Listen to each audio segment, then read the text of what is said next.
Mateus, capítulo 4, verso 16, verso 14 a 17.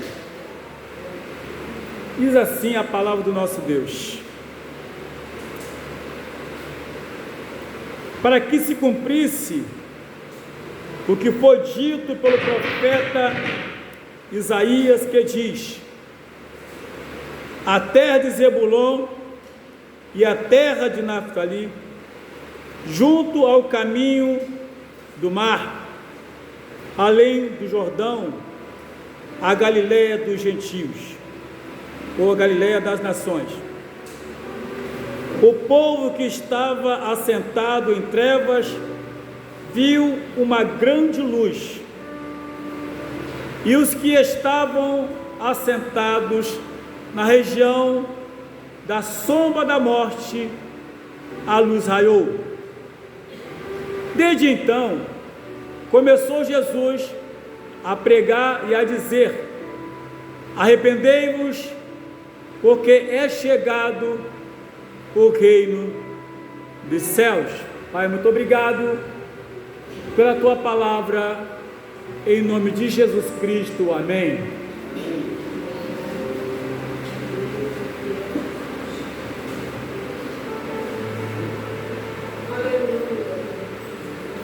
Meus queridos, não tem coisa melhor na vida e o que é falar do amor de Deus, falar do amor de Cristo e a sua infinita misericórdia. E no culto passado, lembre-me que eu cheguei a comentar que a igreja é cheia de ex, não é composta, mas é cheia de ex. Eis isso, eis aquilo que foi e aconteceu. E a gente, quando olha para a palavra de Deus, a gente percebe que, se os irmãos verem em Marcos, no capítulo 3, ou melhor, Mateus capítulo 3, verso 2, né? Mateus ali você vai ver que está escrito, relatado, que João Batista, ele diz que está próximo o reino dos céus. Mas quando ele falou isso, ele quis dizer sobre a questão da proximidade da vida de Jesus Cristo. Por isso ele falou: está próximo, mas usou a mesma palavra, arrependei-vos, porque o importante no Evangelho não é aquilo que Deus pode me dar, mas é aquilo que Ele já me deu, que é a salvação. E aqui, já no capítulo 4, aí é o próprio Jesus falando, e a Bíblia nos fala da condição que estavam aquelas pessoas. E ali, segundo a Bíblia, nós lemos aqui, que diz: para que se cumprisse o que foi dito ou escrito ou profetizado pelo profeta Isaías. E essa profecia aconteceu entre 730 a 750 a.C. Ou seja, eu quero aqui falar sobre o planejamento de Deus para a salvação da humanidade. E uma das coisas que eu penso também é que Deus sempre se fez presente no mundo. Deus nunca abandonou o mundo, nunca. Permanece Ele com os olhos fitos em todas as pessoas. Mais especificamente aqui, quando Isaías, ele profetizou dizendo: terra de Zebulon e a terra de Naphtali, junto ao caminho do mar, além do Jordão, Galileia das nações ou dos gentios. E ali ele começa lá atrás profetizar acerca de um povo que estava precisando sair das trevas para a luz. Não importa quem seja, não importa se a pessoa tem dinheiro ou se não tem dinheiro, se é rico, se é pobre materialmente, não importa quem seja. Até porque a Bíblia nos fala, nos orienta dizendo que em Salmos 14, de 1 a 3, diz que Deus, ele olhou para a terra e não viu um justo sequer. Então nenhum de nós pode se intitular como pessoa justa. Não. Ele olhou para a terra e viu então a necessidade das pessoas. Mas da onde surgiu essa necessidade? É porque vê essa necessidade. Então quando você volta lá no Éden, quando o casal foi enganado pela serpente, como tem muita gente hoje sendo enganado, mas devido a isso, a Bíblia nos fala em Romanos capítulo 5, versículo 12, que por um homem entrou o pecado no mundo e com o pecado a morte. A morte passou a todos os homens, por isso que todos pecaram. Mas aqui fala de uma morte de afastamento de Deus, porque muitas pessoas pronunciam o nome de Deus, mas estão afastadas de Deus, não porque elas querem estar afastadas, mas devido ao pecado. E todas as pessoas no mundo nasceram debaixo da maldição do pecado. Eu, vocês, todos nós nascemos debaixo da maldição do pecado, e todos nós carecemos, ou alguém carecia ou carece, depende da situação de cada um, da misericórdia de Deus. E Deus então demonstra essa misericórdia quando em Romanos 5,8 que diz: porque Deus prova o teu amor por nós, em que Cristo Jesus morreu na cruz, sendo nós ainda pecadores. Deus tinha tudo para abandonar, porque em Gênesis 6,6 diz que, está escrito lá, que Deus se arrependeu de ter feito um homem, mas não é bem arrependimento. Essa palavra que está lá, arrependimento, no hebraico diz Raina Shem, ou Raina Ren, como se lê, e que não quer dizer arrependimento. E essa palavra significa torcer as narinas. Quem é mãe aqui sabe disso. quando manda um filho, ou determina que o filho faça alguma coisa, e que esse filho não obedece, ela fica triste, chateada, o pai também, decepcionados, e aí começa a fazer o quê? Faz um gesto assim de insatisfação, de torcer o nariz.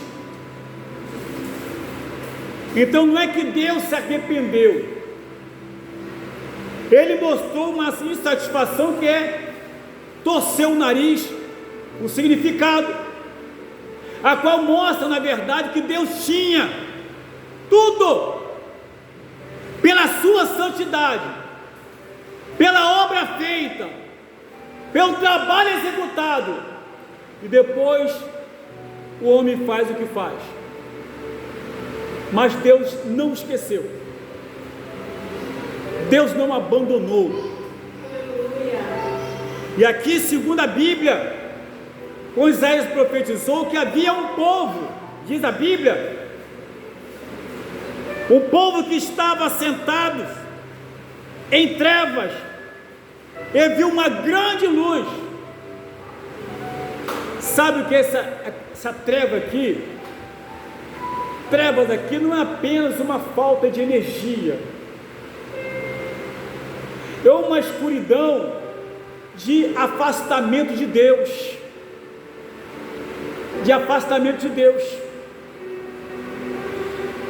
A Bíblia nos fala que quando a pessoa entrega a sua vida para Jesus, Jesus fala só: vós sois a luz do mundo, a luz do mundo. Está em Mateus capítulo 5, versículo 14, está escrito: vós sois a luz do mundo. E o que me chama a atenção, meus amados, é a afirmação de Jesus. Ele olha para o seu discípulo e fala isso: vós sois a luz do mundo, usando aqui essa palavra como um indicativo direto. Mas eu preciso tomar posse dessa palavra em Cristo e dizer que eu sou a luz do mundo, que eu sou a luz do mundo. Pois é, quantas pessoas nesse momento estão em trevas, ainda que frequente uma igreja, ainda que a pessoa seja teoricamente para o mundo boazinha, pague suas contas em dia, que não faça mal para ninguém, paga tudo, trata bem as pessoas, ainda que dê esmola, porque muita gente acha que dando esmola vai angariar a salvação, lê do engano. Não é isso. Na verdade, a esmola deve fazer, mas é um processo após a salvação, após a libertação. Deus não proíbe de alguém dar esmola, porque a Bíblia nos fala em Atos 10, de 1 a 4, que Cornélio era um homem que dava esmola, era um homem temente a Deus, mas precisava de ouvir a palavra através de Pedro, para que pudesse ter um encontro real com Jesus Cristo. Cornélio orava, Cornélio dava esmola, ele tratava todo mundo bem, mas a Bíblia nos fala que quando estava orando à tarde, um anjo aparece, Deus viu o anjo, e o anjo fala para ele: Cornélio, as tuas esmolas, as tuas orações têm chegado diante do Senhor, diante de Deus, e Ele manda te dizer para você mandar chamar Pedro, que está na casa de Simão, o curtidor, à beira-mar, que ele vai dizer o que você deve fazer. E foi o que aconteceu. Ele mandou os soldados piedosos e alguns empregados piedosos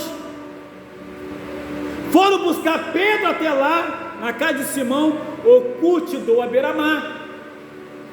E quando Pedro chega diante de Cornélio, Cornélio se ajoelha aos pés dele e levanta que eu sou homem igual você, adore a Deus. Mas quando ele perguntou, Pedro perguntou, vem cá, por que me chamaste aqui? Aí ele foi e explicou, porque eu estava orando, e um anjo mandou, chamou, o que você tem para falar para nós? Era a mensagem da cruz, era a mensagem da salvação da alma de Cornélio. Então não adianta você ser bom, não adianta você apenas dar esmola, não adianta tratar bem o vizinho, papai, mamãe, não é isso, não dá direito à salvação, isso é uma consequência. E aí, mesmo com tudo isso, devido ter nascido debaixo da maldição do pecado, como está escrito aqui na Bíblia, um povo que estava sentado em trevas viu uma grande luz, e essa luz chama-se Jesus Cristo. Jesus Cristo.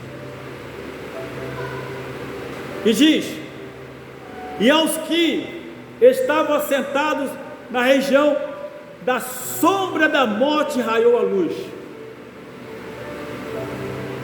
Sombra da morte significa morte eterna, não é morte física, porque todos nós vamos morrer mesmo, ninguém vai ficar para semente.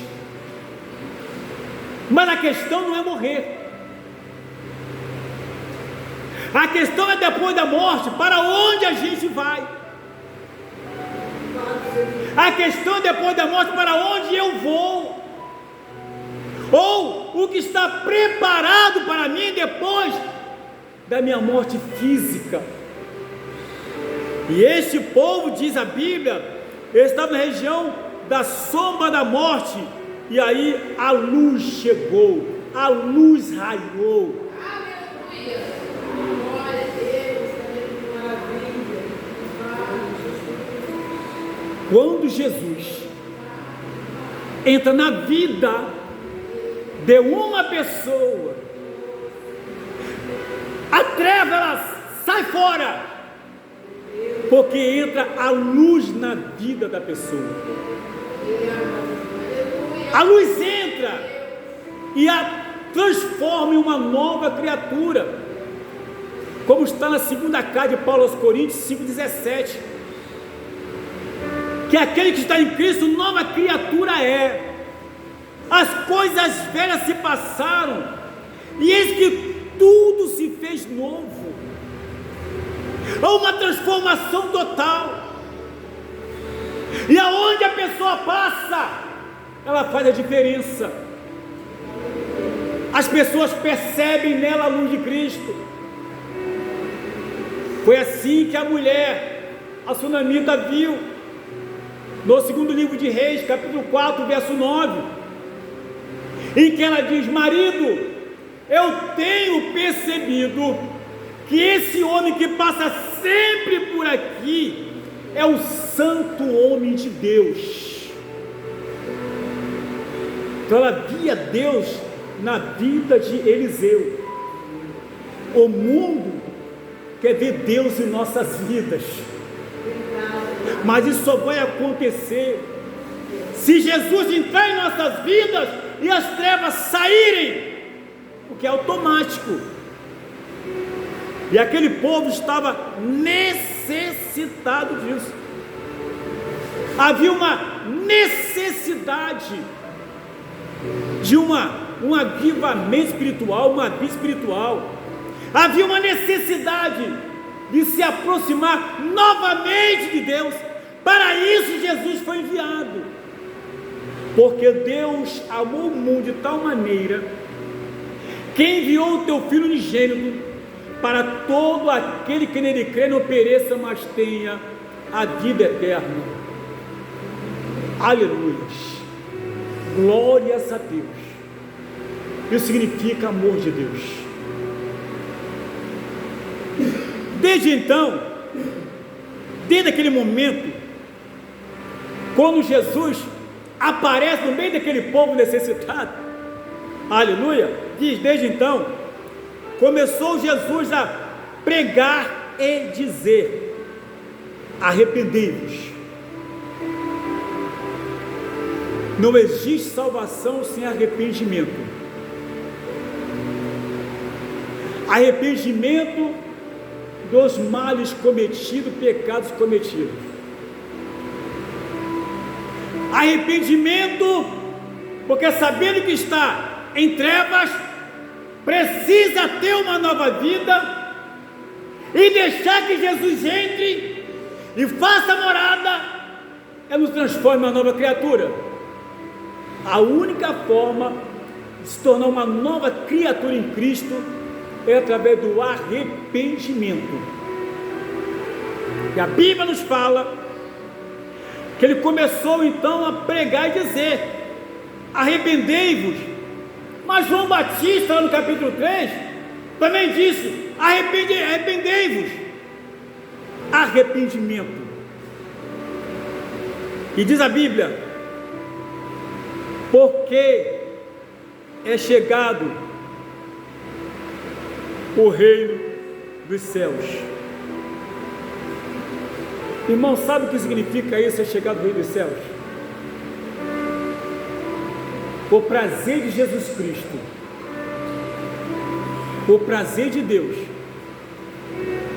é que nós comecemos a desfrutar,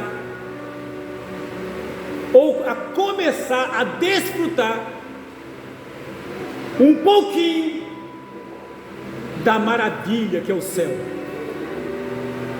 Comecemos a desfrutar essa maravilha ainda aqui nessa terra. Ainda aqui nessa terra, comecemos a desfrutar um pouquinho do reino dos céus. Mas existem os impedimentos. Qual é esse impedimento, pastor? Meus amados, a Bíblia nos fala em Isaías 14 que Satanás,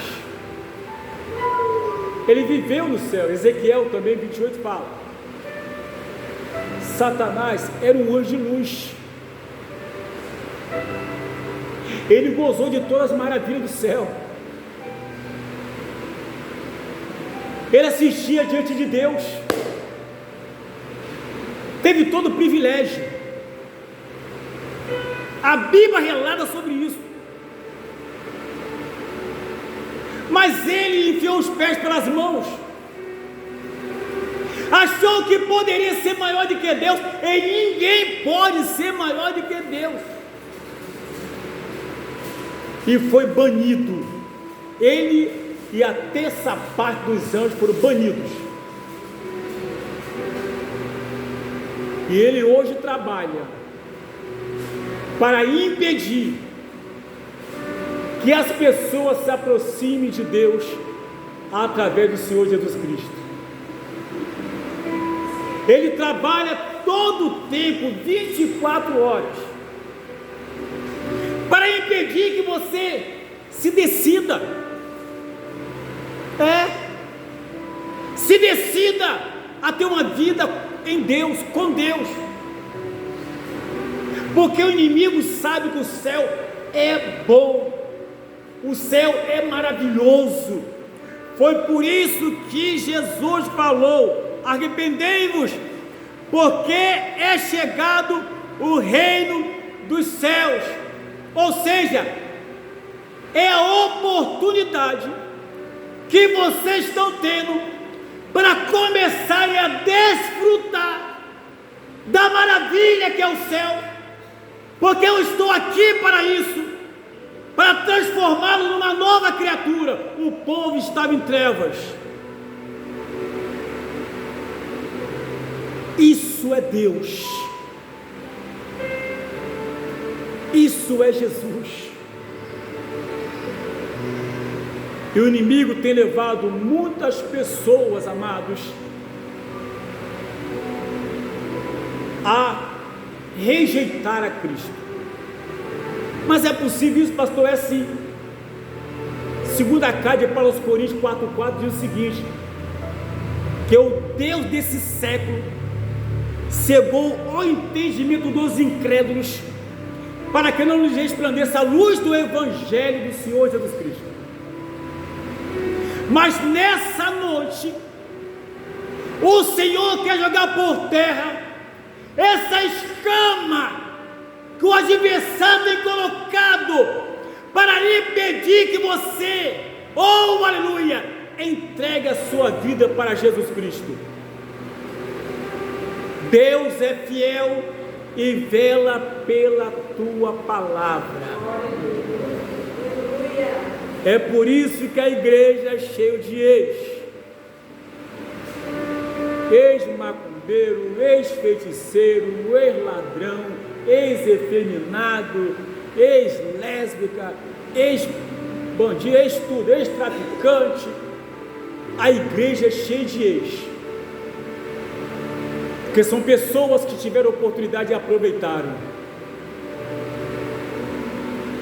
Tiveram oportunidade e aproveitaram.